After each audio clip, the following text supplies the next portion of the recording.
Captain Mira Kane sat quietly in the cockpit of the small exploration ship Odyssey. Outside the window, the red sun was setting behind tall, sharp mountains on the planet Vespera 9. This planet was known across the galaxy as a death world, a place where few dared to go because of its dangerous animals, deadly storms, and toxic air. But Mira was not afraid. She was a human, and humans were known for their courage and stubbornness. Beside her, Dr. Jackson Reed studied the readings on his tablet.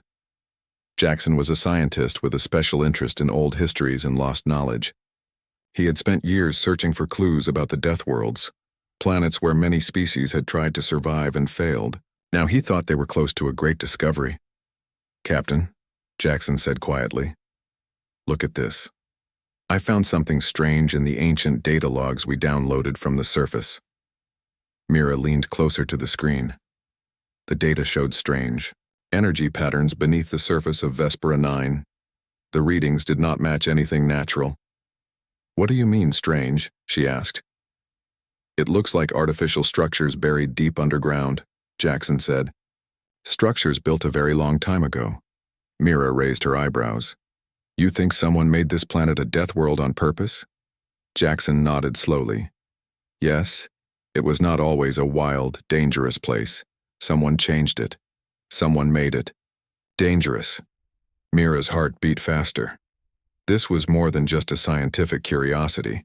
If true, it could change everything the galaxy believed about the Deathworlds and the Galactic Council that ruled them. The Galactic Council was the highest power in the galaxy. It controlled many planets and species and kept peace by making laws and decisions. But it was also known to hide secrets from the public, especially about dangerous places like Deathworlds. Mira switched on the ship's communication system and sent a secure message to the Galactic Archives. "Request permission to investigate and publish new findings about Vespera 9, she said firmly. Minutes later, a cold voice answered, "Permission denied. All data on Deathworlds is classified. You must cease your investigation immediately." Mira frowned. "We have to keep going," she told Jackson. "If the Council does not want this known, maybe it means the truth is dangerous." Jackson agreed. "We are humans. We don't run from danger." The next day, Mira and Jackson landed the Odyssey near a cave entrance marked on the old maps. The air was thick and hard to breathe, but their suits filtered the worst toxins.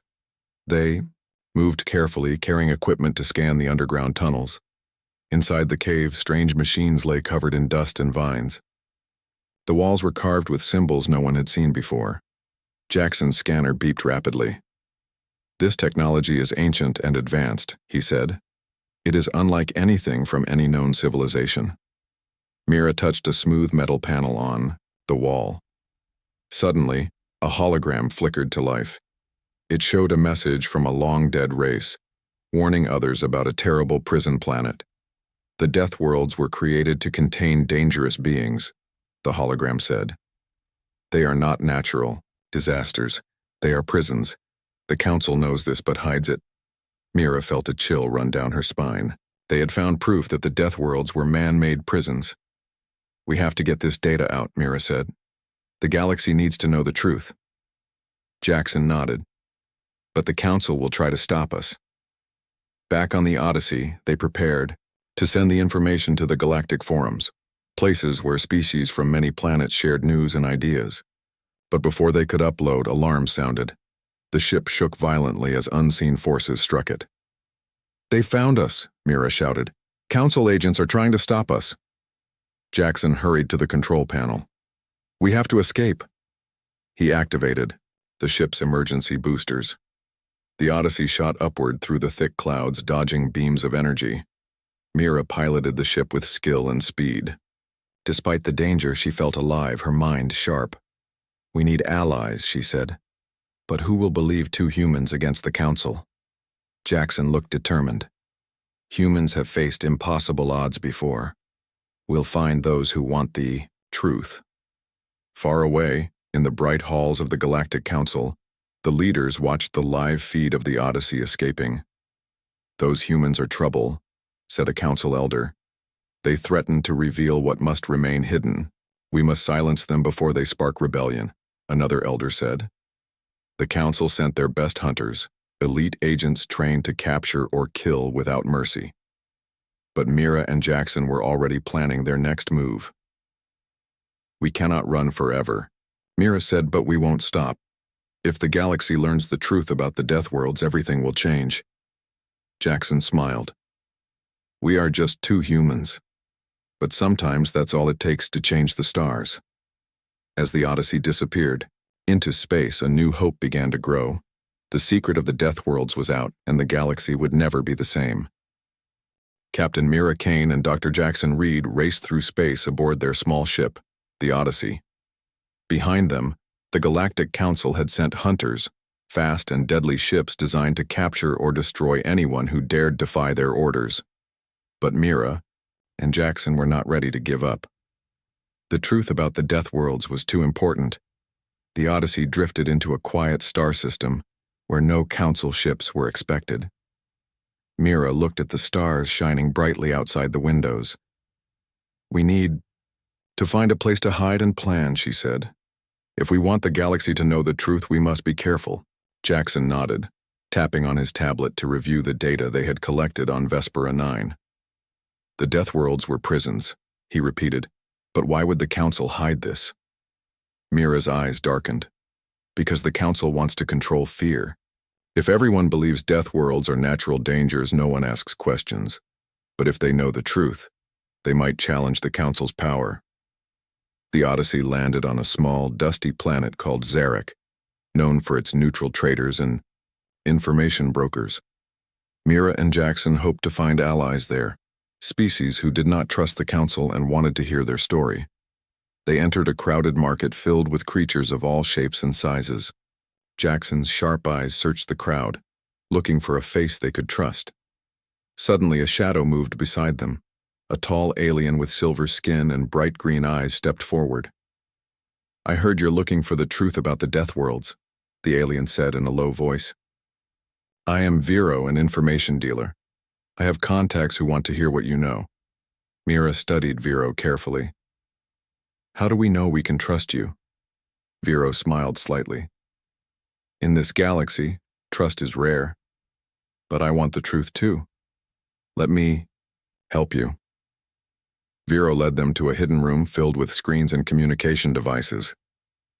"We can send your message to many planets," he explained. "But the Council controls most channels. We must be smart." Jackson looked at the screens. "If we send only part of the truth, maybe the Council won't catch us immediately." Mira agreed. "We'll release the data in pieces. The truth will spread like wildfire." That night, as the twin moons rose over Zarek, Mira and Jackson prepared their first broadcast. They told the story of the ancient hologram from Vespera 9, the secret technology, and the Council's silence. Their message was clear. The Deathworlds were prisons, not natural dangers, and the Council was hiding it to control the galaxy. The broadcast reached hundreds of planets. At first, many were shocked. Some thought it was a lie, but others remembered stories of missing worlds and strange disappearances. Slowly, doubt began to grow. Meanwhile, the Galactic Council was furious. Council Elder Varnus slammed his fist on the table. "Those humans are dangerous. They challenge our authority and risk chaos." Another elder, cold and calm, said, "We must act quickly. Send the hunters to capture them. Silence their voices before the truth spreads." But not everyone in the Council agreed. A younger elder whispered to herself, "If the truth is revealed, we cannot hide behind lies anymore." Back on Zarek, Mira and Jackson's situation became more dangerous. Council spies were everywhere. One night, while reviewing data, Jackson noticed their secure network was being hacked. "They're trying to track us," he said urgently. "We have to move now." Vero helped them escape through underground tunnels. "The Council is powerful, but they fear exposure," he said. "If you keep pushing, others will join your cause." Mira smiled grimly. "We are not alone." Over. The next weeks, more broadcasts followed. Mira and Jackson shared evidence from other Deathworlds, each story revealing more secrets. Alien races that had suffered under the Council's rule began to speak up.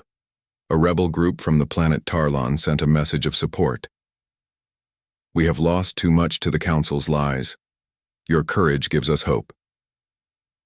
On the planet Shara, once loyal soldiers refused orders to hunt the humans.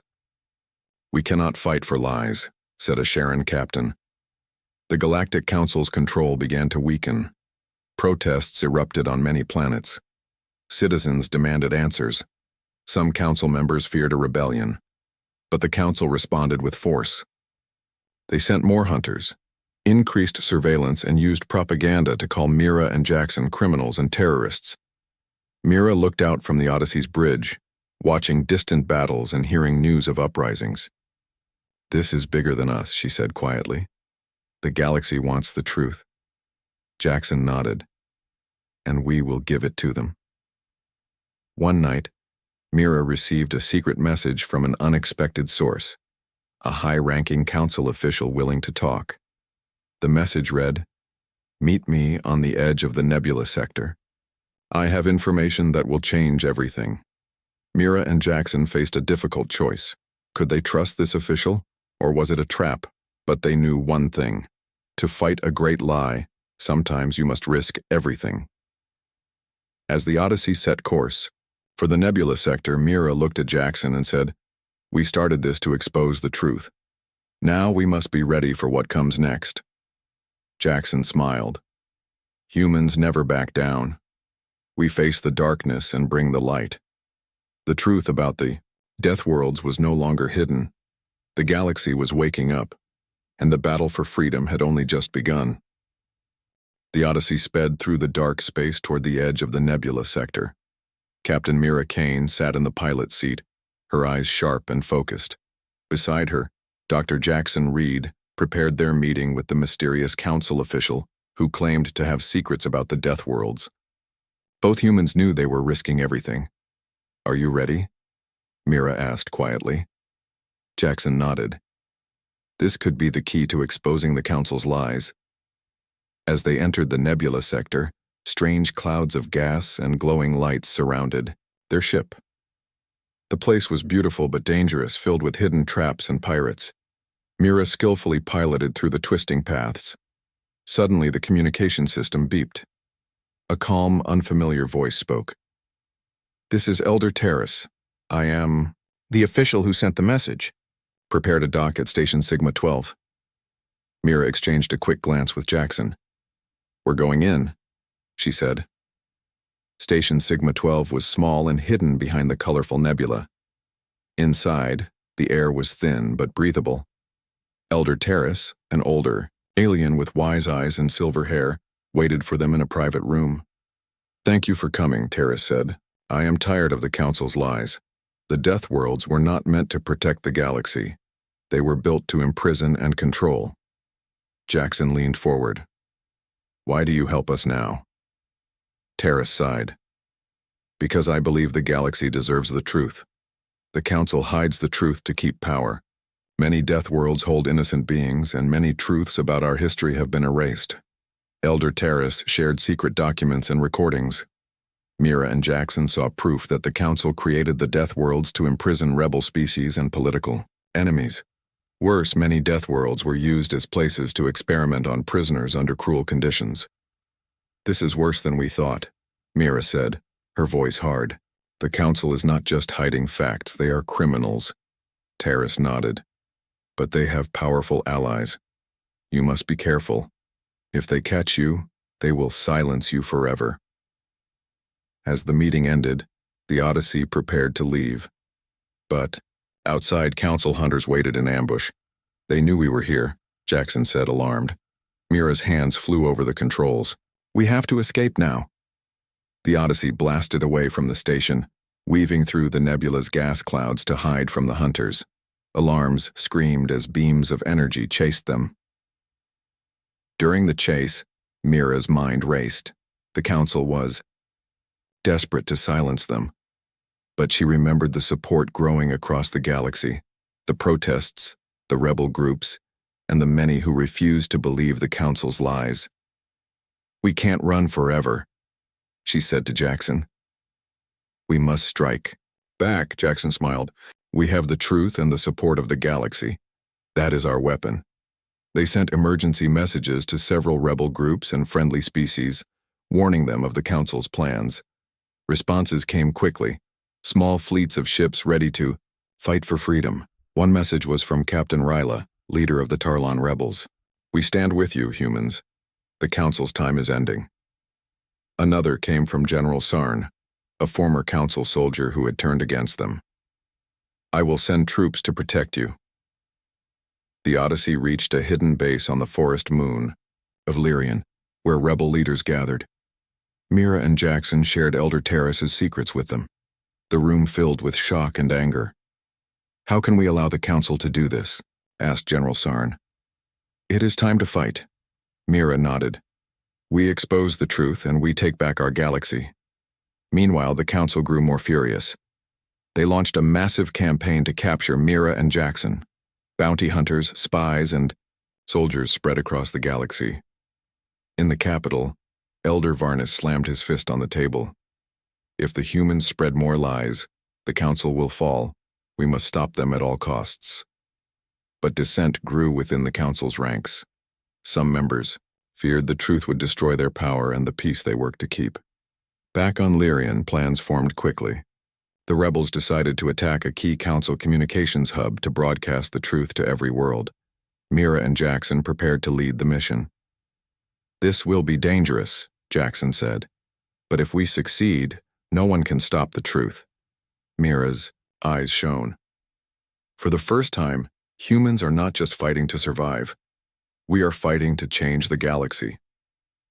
As the Odyssey and rebel ships moved toward the communications hub, Council forces closed in. The final battle was about to begin. Mira gripped the controls and looked at Jackson.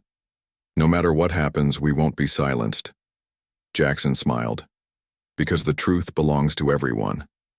The race against silence had begun. And humanity was ready to fight, not just to live, but to free the galaxy from lies. The rebel fleet moved through space quietly, hidden by the dark clouds of the nebula. Captain Mira Kane sat in the pilot's seat of the Odyssey, her hands steady on the controls. Beside her, Dr. Jackson Reed checked their weapons and communication systems. The moment to strike had come. We're approaching the Galactic Council's main communication hub, Mira said. If we take control, we can broadcast the truth to every planet in the galaxy.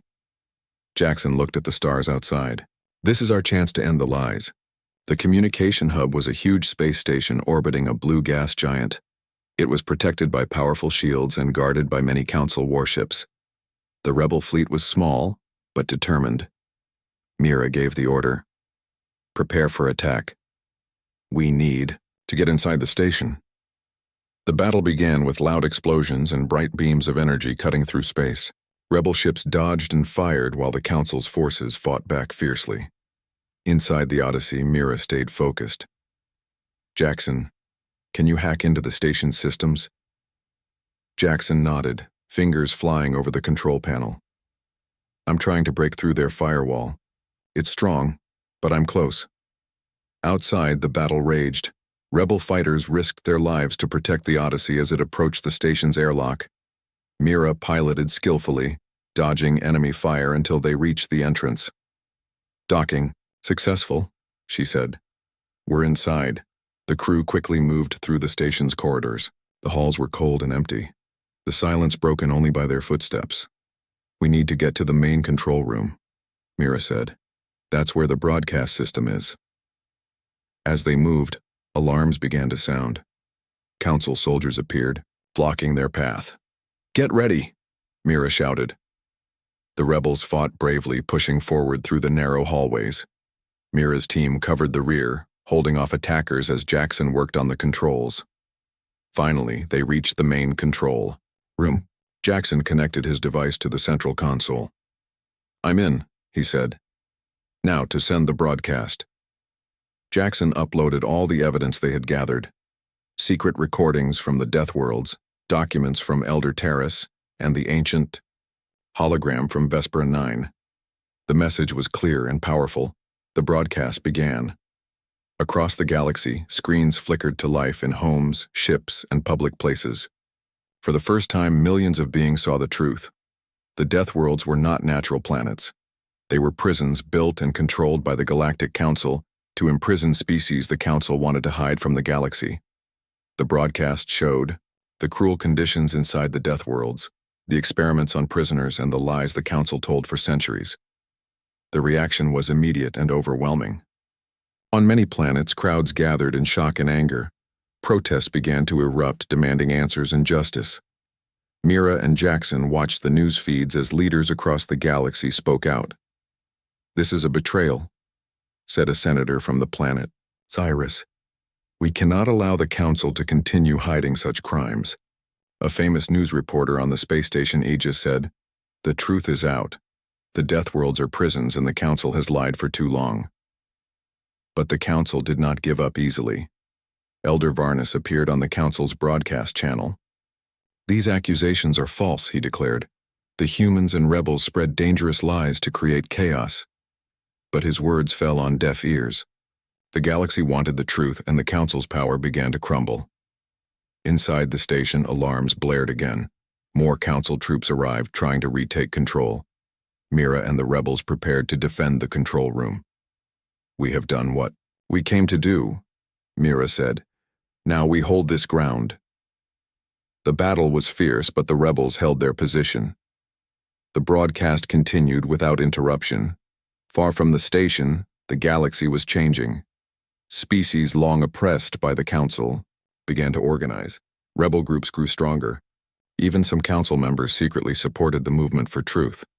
Mira and Jackson became symbols of hope and resistance. Their names were spoken with respect and gratitude. One night after the battle was over, Mira and Jackson stood outside the station's observation deck looking at the stars. "We've started something," Jackson said softly. "A fight for truth and freedom." Mira smiled. "The Council silenced many before us, but this time the galaxy is listening." The hidden truth about the Deathworlds was no longer hidden. The light of truth was shining across the stars, and with it came the hope of a new future. The galaxy was in chaos. After the broadcast from the Galactic Council's communication hub, planets across the stars demanded change. Citizens protested, rebels grew bolder, and many Council members questioned their leaders. The once untouchable Galactic Council faced its greatest challenge. Inside the Council's massive capital station, Elder Varnus paced angrily. His sharp eyes scanned reports of uprisings, lost control, and falling loyalty. "We cannot let this continue," he shouted. "These humans and their rebels threaten everything we have built. We must stop them now." Beside him, Elder Terrace, the official who had helped Mira and Jackson, spoke calmly. "Violence will only divide us further. The Council should listen to the people and change." Varnus sneered. "Change? After what they've done? No. We will crush this rebellion." The Council ordered a final strike. Elite soldiers and bounty hunters were sent to capture or kill Mira Kane and Dr. Jackson Reed.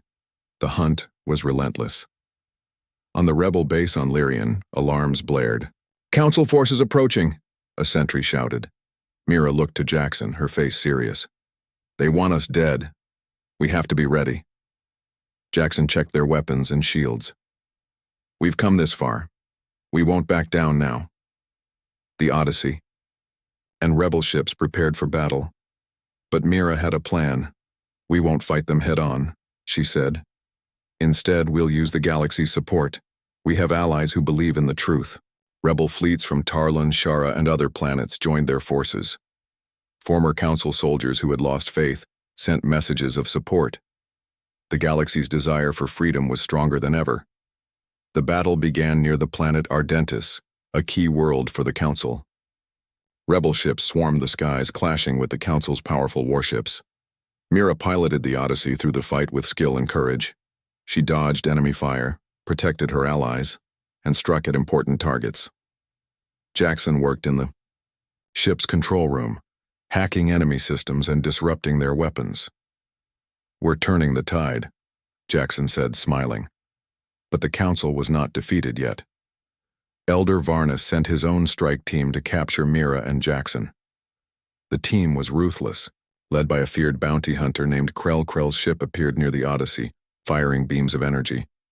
Mira saw the attack and ordered evasive maneuvers. "We have company," she said. "Prepare to fight." The two ships battled fiercely. Krell was skilled, but Mira's human instincts and quick thinking kept them alive.